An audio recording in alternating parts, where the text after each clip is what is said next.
Hello everybody, welcome back to the HardReset.Info channel. In today's video, I'll show you how to easily set up NFC and Tap to Pay on your OPPO Reno 15F.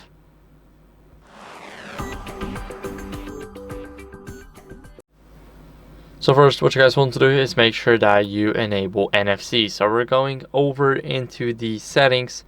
Now here in the settings, what are we going to do is we're going to go over and find the NFC. So go over to Device Connect. Now after you go to the Device Connect, what you guys want to do is here, as you guys can see, we can go and have touch. Now we got the NFC enabled, and here we have the payment and access cards. Of course, we can choose the default NFC app, and I would recommend you setting the Google Wallet for it. And now what we're gonna do is we're gonna make sure that Google Wallet is here. So let's type in wallet. We got the wallet. It is here. We can choose an account to use with it. We're going to continue as my account here. Now click allow and click on the plus button. Now we can add a payment card, and we can click on new credit or debit card or add a card that you've already used.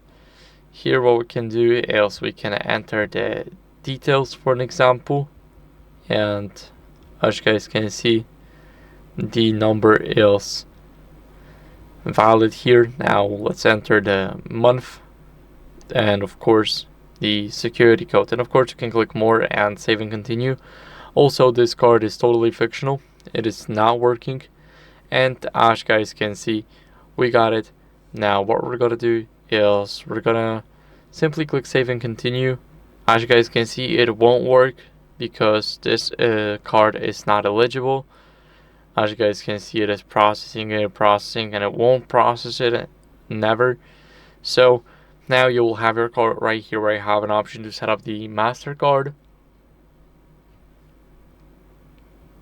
And the NFC is enabled, touch interactions are turned on, and the default NFC app is Google Wallet. So everything is set up, and now whenever you go into the store or anything else where you can pay with your phone, you will do that first try, and it will be this easy. So I hope this video was helpful. If it was, then leave a like, subscription, and a comment, and I'll see you in the next one. Bye.